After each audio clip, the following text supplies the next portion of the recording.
सबसे पहले आपको अपने ब्लॉगर के डैशबोर्ड में आना है। लेफ्ट साइड में जो आपको ऑप्शंस मिल रही हैं यहाँ पे लिखा है सेटिंग्स, इसके ऊपर क्लिक करेंगे तो बाय डिफ़ॉल्ट ये बेसिक के ऊपर आएगा। सबसे ऊपर है टाइटल, ये टाइटल वही वाला है जो आपकी वेबसाइट का नाम है, सेम वही यहाँ पे शो करेगा।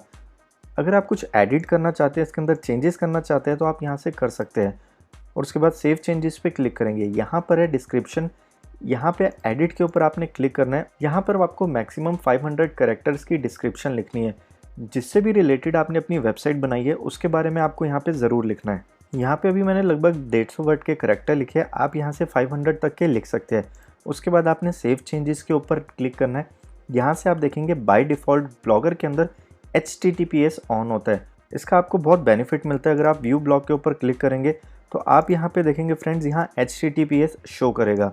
ये हमेशा एक्टिव रहना चाहिए और ब्लॉगर के अंदर ये बाय डिफ़ॉल्ट फ्री मिलता है। इस पेज में आपको कुछ भी और एडिट करने की ज़रूरत नहीं है। उसके नीचे आप देख रहे हैं पोस्ट कमेंट एंड शेयरिंग, इसके ऊपर आप क्लिक करें। आपके ब्लॉगर का जो होम पेज है उसके अंदर आप कितनी पोस्ट शो करना चाहते हैं। कुछ ब्लॉगर के टेम्पलेट्स इस तरह से होते हैं कि फ्रेंड्स वहाँ पे 1 2 3 एक रो के अंदर 3 पोस्ट आती है। अगर आप 3 रो ऐड करना चाहते हैं तो टोटल आपकी 9 पोस्ट होगी। तो यहाँ से आपने इसको 7 की जगह 9 करना है। ये आपको अपने टेम्पलेट के हिसाब से सेट करना है।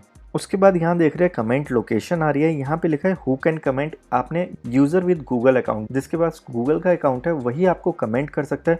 एनीवन या ओनली मेंबर्स, इसके ऊपर आपने टिक नहीं करना। उसके बाद यहाँ देख रहे हैं कमेंट मॉडरेशन, ये नेवर के ऊपर सिलेक्ट है, आपने ऑलवेज के ऊपर सिलेक्ट करना है। इसका मतलब जब भी आपको कोई कमेंट करेगा वो कमेंट आपके ईमेल आईडी में आएगा और आपने यहाँ पे अपना वो वाला ईमेल आईडी देना है जिसमें आप हमेशा एक्टिव रहते हैं। मैंने अपना ये ईमेल आईडी दे दिया है। यहाँ से आपने पेज को नीचे करना है और यहाँ पर लिखा है कमेंट फॉर्म मैसेज, ऐड के बटन के ऊपर आपने क्लिक करना है। जब भी आपको कोई कमेंट करेगा, मैं इसका आपको एक डेमो दिखा देता हूँ। जब भी आपको कोई कमेंट करेगा तो फ्रेंड्स कमेंट बॉक्स के ऊपर आप देखेंगे, ये मेरी एक ऐड खुल गई। कमेंट बॉक्स के ऊपर आप देखेंगे please do not enter any spam link in the comment box. ये नीचे मैंने एक टेक्स्ट ऐड करा है, आप इसी तरह से ऐड कर सकते हैं या फिर आप इसी को ही कॉपी पेस्ट कर सकते हैं। कॉपी करने के बाद वापस आपको अपने डैशबोर्ड में आना है और यहाँ पे आपने पेस्ट कर देना है। उसके बाद आपने सेव सेटिंग्स के ऊपर क्लिक करना है। इस पेज की आपकी सारी सेटिंग सेव हो चुकी है। आपने बेसिक में फिर से आना है, setup third party URL for your blog, इसके ऊपर मैं ऑलरेडी वीडियो बना चुका हूँ। अगर आपने वीडियो नहीं देखा तो फ्रेंड्स आप इस वीडियो को ज़रूर देखें। जब भी आप अपने कोई डोमेन नेम को परचेज़ करते हैं, चाहे वो .in .com .org या कोई भी एक्सटेंशन है, उसको आप अपने ब्लॉगर के साथ कैसे कनेक्ट करेंगे उसके लिए आपको ये फर्स्ट वीडियो देखना है। इसको देखने के बाद आप अपने कस्टम डोमेन को अपने ब्लॉगर के साथ ऐड कर सकते हैं। हमने बेसिक भी कवर कर लिया, पोस्ट कमेंट एंड शेयरिंग भी कवर कर लिया। अब आपको ईमेल के ऊपर क्लिक करना है। यहाँ से आपको हमेशा अपना वो वाला ईमेल देना है जिसके ऊपर आप एक्टिव रहते हैं। इसी के अंदर आपके कमेंट्स की नोटिफिकेशन आएगी। अगर ये बाय डिफ़ॉल्ट किसी और के ऊपर भी सेट है तो फ्रेंड्स आपको यहाँ ईमेल आईडी डालना है और सेव सेटिंग्स के ऊपर आपने क्लिक करना है। यहाँ पर लिखा है लैंग्वेज एंड फॉर्मेटिंग, इसके ऊपर आप क्लिक करेंगे। अगर आपकी वेबसाइट पूरी हिंदी में है तो फ्रेंड्स आपने अपनी यहाँ से हिंदी लैंग्वेज को सिलेक्ट करना है। यहाँ से आप हिंदी को सिलेक्ट करेंगे। अगर आपने हिंदी और इंग्लिश को मिक्स करा है तो यहाँ से आप लैंग्वेज को इंग्लिश रहने दें और एनेबल ट्रांसलेशन के अंदर आपने हिंदी को सिलेक्ट करना है। उसके बाद यहाँ से टाइम जोन आप ज़रूर सिलेक्ट करें, नहीं तो आपकी पोस्ट की डेट के टाइम में फ़र्क आएगा। अगर आप इंडिया में रहते हैं तो फ्रेंड्स इंडिया का जो IST टाइम है, मतलब इंडियन स्टैंडर्ड टाइम, वो +5:30 है। तो इस लिस्ट में से आपने +5:30 को सिलेक्ट करना है। यहाँ पर आप देखेंगे 5:30 की जो आपको ऑप्शन मिल रही है वो है इंडियन स्टैंडर्ड टाइम। यहाँ से आप इसको सिलेक्ट करेंगे और उसके बाद आप डेट फॉर्मेट किस तरह से चाहते हैं आप उस तरह से यहाँ पे सिलेक्ट कर सकते हैं, नहीं तो आप बाय डिफ़ॉल्ट इसको ऐसे ही रहने दें। उसके बाद सेव सेटिंग्स के ऊपर आपने क्लिक करना है। अब मेन पार्ट आता है हमारा सर्च प्रेफरेंसेस। ये बहुत मेन पार्ट है फ्रेंड्स। जब भी आपकी वेबसाइट गूगल के अंदर रैंक करेगी तो नीचे मेटा डिस्क्रिप्शन ज़रूर आती है। वो मेटा डिस्क्रिप्शन मतलब मेटा टैग हम यहाँ पे ऐड करते हैं। और वो कौन से मेटा टैग होते हैं आप देखेंगे, यहाँ मैंने टेक्नो वेदांत लिखा, यहाँ पे ये जो लाइन आ रही है ये मेटा टैग होती है। ऐसी ही लाइन आपको यहाँ पे ज़रूर लिखनी है और इसमें 150 कैरेक्टर्स की लिमिट होती है। आप यहाँ पे मैक्सिमम 150 कैरेक्टर्स लिख सकते हैं। आपने जो बेसिक के अंदर लिखा था आप चाहे तो उसी को कॉपी पेस्ट कर सकते हैं। यहाँ से मैंने कॉपी करा और सर्च प्रेफरेंसेस में जाके मैं एडिट पे गया, येस पे गया और मैंने यहाँ पे पेस्ट करके सेव चेंजेस कर दिए। उसके बाद यहाँ पे आपको एरर्स एंड रीडायरेक्शंस की ऑप्शन मिलती है। फर्स्ट वाले को आप मिस कर दें, ये इतना इंपॉर्टेंट नहीं है। कस्टम रीडायरेक्ट के अंदर आप फ्रेंड्स किसी तरह की भी अपनी पोस्ट बनाते हैं। फॉर एग्जांपल मैंने यहाँ पे एक पोस्ट बनाई और आने वाले टाइम में मैंने इस पोस्ट को डिलीट कर दिया, पर जो इसका URL है वो मेरा ऑलरेडी गूगल के अंदर रैंक हो गया। तो इसके लिए बहुत प्रॉब्लम होती है कि गूगल के अंदर एक ब्रोकन लिंक शो करने लग जाता है और वो एसईओ के हिसाब से बहुत नेगेटिव चीज़ है। तो इसमें फ्रेंड्स आपको करना क्या पड़ेगा, आपका जो यूआरएल है उस यूआरएल को आपने blogspot.com मतलब जो आपकी वेबसाइट का नाम है उसके बाद से आपने कॉपी करना है, जो भी आपका यूआरएल बचता है। यहाँ से मैंने इसको कॉपी करा, वापस ब्लॉगर में आया, सेटिंग्स में गया और यहाँ पर आप देखेंगे कस्टम रीडायरेक्ट, यहाँ पे मैं इसको पेस्ट कर दूंगा। और पेस्ट करने के बाद आप अपने इस यूआरएल को अपनी वेबसाइट पे रीडायरेक्ट करें। अगर इस यूआरएल के ऊपर कोई क्लिक करता है तो ब्रोकन लिंक में ना जाए, वो सीधा आपकी वेबसाइट में आ जाए, मतलब मेन वेबसाइट में आ जाए। तो उसके लिए आपको यहाँ पे सिर्फ एक स्लैश देना है, जैसे आप अभी यहाँ देख रहे हैं। और यहाँ परमानेंट के ऊपर आप क्लिक करेंगे और सेव के ऊपर आप क्लिक कर देंगे। सेव चेंजेस के ऊपर क्लिक करना है। यहाँ से सेव चेंजेस हो गए। अब इसी यूआरएल को मैं यहाँ से कॉपी करूँगा और यहाँ पे पेस्ट करके आपको दिखाऊंगा। यहाँ पे आप देखेंगे डायरेक्ट ये मेरे होम पेज के अंदर आ गया, जैसे कि आप यहाँ देख रहे हैं। तो इस तरह से अगर आपके साथ इन फ्यूचर कोई भी ऐसी प्रॉब्लम आती है तो ब्रोकन लिंक से बेटर है आप अपने यूआरएल को यहाँ से रीडायरेक्ट कर दें। अभी मुझे कोई ज़रूरत नहीं है इसलिए मैंने उसको यहाँ से डिलीट कर दिया। अब यहाँ नीचे ऑप्शन आ रही है गूगल सर्च कंसोल, उसके आगे एडिट का बटन है, इसके ऊपर आपने क्लिक करना है। किसी भी रीज़न से फ्रेंड्स यहाँ पे कोई एरर आ रहा है या पेज ओपन नहीं हो रहा तो आपको टेंशन लेने की ज़रूरत नहीं है। यहाँ से आप इसे डायरेक्ट क्लोज कर दो। गूगल के अंदर आपने जाना है, वहाँ पर लिखना है गूगल सर्च कंसोल। आप ये जो फर्स्ट लिंक देख रहे हैं उसके ऊपर आप क्लिक करेंगे, डायरेक्ट ये पेज ओपन होगा। यहाँ पर लिखा है स्टार्ट नाउ, इसके ऊपर आप क्लिक करेंगे तो फ्रेंड्स आप इस पेज में आ जाएंगे। अगर आपने पहले कभी गूगल सर्च कंसोल को यूज़ करा है तो, अगर आप फर्स्ट टाइम यूज़ कर रहे हैं तो मैं आपको वो भी बता देता हूँ आपका पेज किस तरह का आएगा। पर अगर आपका पहले से गूगल सर्च कंसोल के अंदर अकाउंट है तो आप ये जो एरो का बटन देख रहे हैं इसके ऊपर आपने क्लिक करना है और सबसे नीचे लिखा है ऐड प्रॉपर्टी, इसके ऊपर आप क्लिक करेंगे। अगर आप first time Google search console को यूज़ कर रहे हैं, उसका अकाउंट बना रहे हैं, तो फ्रेंड्स जैसे ही आप स्टार्ट नाउ के ऊपर क्लिक करेंगे तो डायरेक्ट ये पेज ओपन होगा। अब यहाँ से आपको अपनी ब्लॉग की जो साइट है उसका नाम कॉपी करना है। यहाँ से मैं ब्लॉग पे जाऊँगा, व्यू ब्लॉग पे गया और जो ये यूआरएल है उसको मैंने कॉपी करा। कॉपी करने के बाद मैंने यहाँ पे उसको पेस्ट कर दिया और आप ये जो HTTPS देख रहे हैं यहाँ से आपने इसको डिलीट कर देना है। डिलीट करने के बाद आप देखेंगे अभी भी मेरा कंटिन्यू की ऑप्शन नहीं आ रही, तो आप देखेंगे लास्ट में ये जो स्लैश लगा हुआ है फ्रेंड्स, आपने यहाँ से इसको डिलीट करना है। फिर आप कंटिन्यू के ऊपर क्लिक करेंगे। यहाँ से ये कुछ टाइम लेगा प्रोसेस करने के लिए। यहाँ से मेरी प्रोसेसिंग कंप्लीट हो चुकी है और गो टू प्रॉपर्टीज़ के ऊपर आपने क्लिक करना है। क्लिक करने के बाद यहाँ पर आप साइट मैप्स की ऑप्शन देख रहे हैं, इसके ऊपर आप क्लिक करेंगे और जो आपका यूआरएल था उसको आपने यहाँ पे पेस्ट करना है। यहाँ पर आपने लिखना है sitemap.xml, सिर्फ आपको इतना लिखना है और उसके बाद आप सबमिट के ऊपर क्लिक कर देंगे। यहाँ पर आप देखेंगे site map submitted successfully, got it के ऊपर क्लिक करेंगे और मेरे पास काफ़ी कमेंट्स आते हैं कि भाई हम अपने साइट मैप को सबमिट कर रहे हैं और कुड नॉट फैच की ऑप्शन आ रही है। इसका सॉल्यूशन मैं कमेंट में बता देता हूँ, हो सकता है मेरे से कुछ कमेंट मिस हो गए हो। तो थोड़ी देर फ्रेंड्स आपने इसको बिल्कुल ऐसे ही छोड़ देना है, इसमें आपको कुछ भी नहीं करना। वापस चलते हैं हम अपने डैशबोर्ड की तरफ। यहाँ पर देखेंगे आप नीचे लिखा है कस्टम रोबोट्स txt, उसके आगे ये डिसेबल की ऑप्शन है, आपने एडिट में जाना है और उसके बाद आपने येस के ऊपर क्लिक करना है। क्लिक करने के बाद आपने गूगल में जाना है, वहाँ पर लिखना है ब्लॉगर साइट मैप। आप ये जो फर्स्ट लिंक देख रहे हैं इसके ऊपर आपने क्लिक करना है और आप इस वेबसाइट का नाम देख ले controlq.org। आप इस वेबसाइट में आएंगे, यहाँ से फ्रेंड्स आपको अपने जो यूआरएल है उसको कॉपी करना है। कॉपी करने के बाद आप ये जो बॉक्स देख रहे हैं इसके अंदर आप उसे पेस्ट करेंगे। पेस्ट करने के बाद जनरेट साइट मैप के ऊपर आप क्लिक करेंगे। यहाँ से आपका साइट मैप जनरेट हो चुका है और इस पूरे कोड को आपने यहाँ से कॉपी करना है। कॉपी करने के बाद आपने यहाँ पे आके पेस्ट करना है। पेस्ट करने के बाद फ्रेंड्स आने वाले टाइम में अगर आपके ब्लॉगर के अंदर 500 से ज़्यादा पोस्ट हो जाती है तो उसके लिए आपको क्या करना पड़ेगा, उसका सॉल्यूशन मैं आपको अभी बता देता हूँ। यहाँ से लेके यहाँ तक आपने पूरा कॉपी करना है, उसके बाद आपने एंटर प्रेस करके पेस्ट कर देना है। यहाँ पर लिखा है स्टार्ट इंडेक्स 1, ये 1 पोस्ट से स्टार्ट करेगा और मैक्सिमम 500 तक रिजल्ट दिखाएगा। तो उसके नीचे हम कर देते हैं 501, मतलब अब यहाँ से फ्रेंड्स ये 501 से स्टार्ट करेगा और उसके बाद मैक्सिमम 500 और दिखाएगा। तो 501 और 500 हो गया आपका टोटल 1000।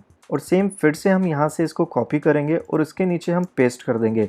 अब यहाँ पर हम कर देंगे फ्रेंड्स 1001।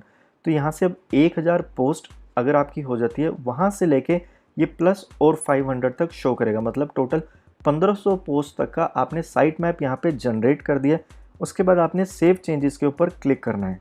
अब यहाँ पे ऑप्शन आ रही है कस्टम रोबोट्स हेडर टैग, यहाँ एडिट पे आप क्लिक करेंगे, येस के ऊपर आप क्लिक करेंगे।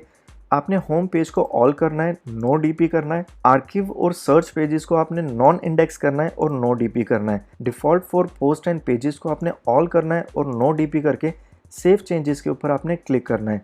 यहाँ से आपने पेज को नीचे करना है और आप देखेंगे यहाँ पे आपको अब एक ऑप्शन मिल रही है कस्टम एड्स डॉट txt।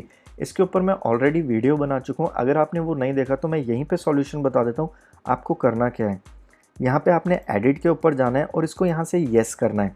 उसके बाद आपको गूगल ओपन करना है और वहाँ पर लिखना है ads dot txt AdSense code. आप ये लिखेंगे, सर्च करेंगे, पेज को आपने थोड़ा सा नीचे करना है और यहाँ पे आपको गूगल सपोर्ट का एक लिंक मिलेगा, यहाँ पे आप क्लिक करेंगे। क्लिक करने के बाद फ्रेंड्स ये पेज ओपन होगा। इस पेज को आपने थोड़ा सा नीचे करना है और यहाँ से जितना भी कोड है आपने उसको यहाँ से कॉपी करना है और डैशबोर्ड में आने के बाद आप यहाँ पेस्ट करेंगे। अब यहाँ पे आपको PUB00 दिख रहा है। अब आपको अपने गूगल एडसेंस के अकाउंट में जाना है। गूगल एडसेंस के अकाउंट में आने के बाद आप लेफ्ट साइड में देखेंगे यहाँ अकाउंट्स की ऑप्शन दिखेगी। जैसे ही उसमें आप क्लिक करेंगे तो यहाँ पे अकाउंट इन्फॉर्मेशन यहाँ पे आपको शो करेगी। आप यहाँ देख रहे हैं पब्लिशर आईडी। आपने इस पूरे पब्लिशर आईडी को यहाँ से कॉपी करना है। कॉपी करने के बाद फ्रेंड्स आपने डैशबोर्ड में आना है और ये जो पब्लिशर 00 है इससे आपने अपने आईडी को रिप्लेस कर देना है। यहाँ पे जो आपने अपने आईडी को कॉपी करा था पब्लिशर आईडी को, उसको यहाँ पे आप पेस्ट कर देंगे और यहाँ से आपने बैक बटन प्रेस करना है और उसके बाद आपने सेव चेंजेस के ऊपर क्लिक करना है। अब यहाँ से आपको अपने गूगल सर्च कंसोल में आना है। अब आपने यहाँ से अपने पेज को रिफ़्रेश करना है। रिफ़्रेश करने के बाद देखेंगे यहाँ सक्सेस की ऑप्शन आ चुकी है। मैं अपने हर कमेंट में बताता हूँ फ्रेंड्स कि आपको कुछ देर वेट करनी है और उसके बाद रिफ़्रेश करना है और यहाँ पे मैंने आपको उसका प्रूफ भी दिखा दिया। आप देखेंगे मेरे 2 पेजेस ऐड हो चुके हैं। अगर आप इनको इंडेक्स करना चाहते हो, वो भी इंस्टेंट इंडेक्स करना चाहते हैं, तो आपको अपने डैशबोर्ड में आना है, पोस्ट में जाना है और यहाँ पे आपका जो फर्स्ट पोस्ट है उसके व्यू पे जाएंगे। यहाँ से आपने इसके URL को कॉपी करना है। वापस आपको अपने गूगल सर्च कंसोल में आना है, URL इंस्पेक्शन में जाना है और यहाँ पे आप इसे पेस्ट करेंगे और एंटर प्रेस करना है। आप देखेंगे मेरा ये URL अभी गूगल के अंदर इंडेक्स नहीं है, यहाँ पर लिखा है रिक्वेस्ट इंडेक्सिंग, इसके ऊपर आपने क्लिक करना है। जितनी देर में ये इंडेक्स होता है वापस आप अपने डैशबोर्ड में आएंगे, सेटिंग्स में जाएंगे और हमने यहाँ तक कंप्लीट कर लिया। अब आपने अदर्स के ऊपर क्लिक करना है। यहाँ से फ्रेंड्स आपको एक ऑप्शन मिलती है, जैसे वर्डप्रेस के अंदर अपने वर्डप्रेस का बैकअप लेते हैं, ठीक इसी तरह से आप अपने ब्लॉगर का बैकअप ले सकते हैं, बैकअप कंटेंट के ऊपर क्लिक करके। अगर आप नहीं लेना चाहते तो आप एज इट इज़ इसको रहने दें। आने वाले टाइम में अगर आपको लगता है आपने ब्लॉग को डिलीट करना है तो आप यहाँ से डिलीट कर सकते हैं। उसके बाद आपने यहाँ सेटिंग्स को बिल्कुल भी नहीं छेड़ना और लास्ट में आप देख रहे हैं गूगल एनालिटिक्स। अभी मैं आपको गूगल एनालिटिक्स का भी बताऊंगा, एक बार गूगल सर्च कंसोल में देखते हैं। फ्रेंड्स यहाँ देखेंगे इंडेक्सिंग रिक्वेस्टेड हो चुकी है, गॉट इट के ऊपर आपने क्लिक करना है और यहाँ लिखा है टेस्ट लाइव URL, इसके ऊपर आप क्लिक करेंगे। अब जितनी देर में ये प्रोसेस होता है फ्रेंड्स, फिर से हम अपने डैशबोर्ड में चलते हैं। यहाँ पर जो आप देख रहे हैं गूगल एनालिटिक्स, अब हम इसका अकाउंट बनाएंगे।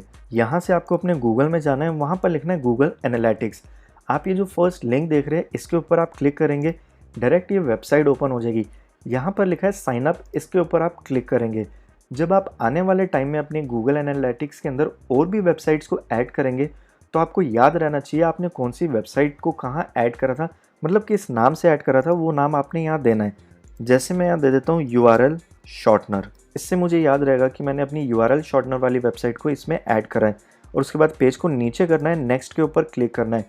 यहाँ पे आपको एक वेब की ऑप्शन मिल रही है, ऐप्स की और ऐप्स एंड वेब की, जो भी बीटा वर्जन में है, पर हम अपनी वेबसाइट को ऐड करना चाहते हैं तो बाय डिफ़ॉल्ट ये वेब के ऊपर ही सिलेक्ट है। अगर आप अपनी एप्लीकेशन को ऐड करना चाहते हैं तो ऐप्स के ऊपर भी कर सकते हैं। मैंने यहाँ से वेब को सिलेक्ट करा, पेज नीचे करा और नेक्स्ट के ऊपर मैंने क्लिक करा। अब यहाँ पे आपको अपनी वेबसाइट का नाम डालना है। यहाँ पे मैंने नाम डाल दिया और उसके बाद फ्रेंड्स मैंने अपना URL डाल दिया। सेम ऐसे ही आपको करना है, अपना URL डालना है। अभी यहाँ पे www नहीं है, अगर आपको www मिलता है तो आप उसको ज़रूर यहाँ पे रहने दें और ये HTTPS है, इसको आप यहाँ से रिमूव कर दें। फॉर एग्जांपल आपने कस्टम डोमेन ले रखा है तो उसमें आपने www ज़रूर ऐड करा होगा, तो आप उसको यहाँ ज़रूर ऐड करें, पर इसके अंदर नहीं है इसलिए मैंने डिलीट कर दिया। और यहाँ से आपने HTTP या फिर HTTPS ने उसको आप यहाँ से सिलेक्ट करेंगे। मैंने HTTPS को सिलेक्ट करा।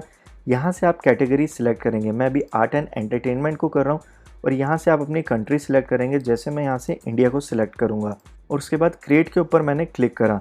अब यहाँ से फ्रेंड्स आपको फिर से कंट्री को सिलेक्ट करना है। यहाँ से मैं फिर से इंडिया को सिलेक्ट करूँगा और उसके बाद यहाँ पे आपने टिक करना है, पेज को नीचे करना है, यहाँ पे भी आप टिक करेंगे और आई एक्सेप्ट के ऊपर आपने क्लिक करना है। यहाँ पर आप देखेंगे मैंने गूगल एनालिटिक्स से अकाउंट क्रिएट कर लिया। गॉट इट के ऊपर आपने क्लिक करना है यहाँ पे आपको एंड्रॉयड और iOS की एप्लीकेशन मिलेगी, चाहे आप उसके अंदर इंस्टॉल करके भी इसको एक्सेस कर सकते हैं। मैंने नो थैंक्स करा और यहाँ पर आप देख रहे हैं फ्रेंड्स ट्रैकिंग आईडी लिखा है। इस ट्रैकिंग आईडी को आपने यहाँ से कॉपी करना है। कॉपी करने के बाद वापस आप अपने डैशबोर्ड में आएंगे। डैशबोर्ड में आने के बाद यहाँ पे आपने अपनी ट्रैकिंग आईडी को पेस्ट करना है। इतने में हम गूगल सर्च कंसोल के अंदर जाके देखते हैं फ्रेंड्स, आप देखेंगे URL is available to Google. अब मेरा ये वाला जो URL है वो गूगल के अंदर ऐड हो चुका है। थोड़ी देर के अंदर वहाँ पे वो एक्टिव भी हो जाएगा और शो करने लग जाएगा। यहाँ पे आने के बाद आप देखेंगे फ्रेंड्स सेव सेटिंग्स के ऊपर आपने क्लिक करना है। यहाँ पे हमारी सेटिंग सेव हो चुकी है। अब यहाँ से आप थीम में जाएंगे, एडिट HTML के ऊपर क्लिक करेंगे और उसके बाद आपको ये जो कोड दिख रहा है फ्रेंड्स, इस कोड को आपने कॉपी करना है। कॉपी करने के बाद आप देखेंगे यहाँ हेड टैग के नीचे आपको इसे ऐड करना है। कॉपी करने के बाद वापस आपको अपने डैशबोर्ड में आना है। ये URL शॉर्टनर वाली स्क्रिप्ट है, इसके ऊपर मैं वीडियो बना चुका हूँ, आपने ज़रूर देखा होगा। तो इसके अंदर इसका अपना अलग से कोड है, इसके अंदर हेड ऑप्शन आपको नहीं मिलेगी। पर मैं आपको दूसरे में करके दिखा देता हूँ कि आपको वो हेड की ऑप्शन कहाँ मिलेगी। मैंने इसके ऊपर क्लिक करा, यहाँ पे देखेंगे आपको हेड की ऑप्शन मिलेगी। एंटर प्रेस करके आपने अपने गूगल एनालिटिक्स के कोड को यहाँ पे पेस्ट करना है और उसके बाद सेव थीम के ऊपर आप क्लिक करेंगे। मैं इसके ऊपर सेव नहीं करूँगा क्योंकि पूरा वीडियो मैंने इस वेबसाइट के ऊपर बनाया है। तो इस तरह से आपको गूगल एनालिटिक्स का कोड यहाँ पे पेस्ट करना है। फिर से सेटिंग में आना है और आप देखेंगे फ्रेंड्स यहाँ अदर्स तक का हम कंप्लीट कर चुके हैं। यूज़र सेटिंग्स में जाएंगे, यहाँ पे अब आपको कुछ भी चेंज करने की ज़रूरत नहीं है। ये जितनी भी मैंने डिटेल्स बताई है फ्रेंड्स, आपको वो सारी ब्लॉगर की SEO सेटिंग्स की बताई है। अब आप इसमें कौन सा टेम्पलेट सिलेक्ट करते हैं, उसके अंदर आप पेजेस बना रहे हैं, पोस्ट बना रहे हैं, उसके बारे में मैं आपको थोड़ा आइडिया दे देता हूँ।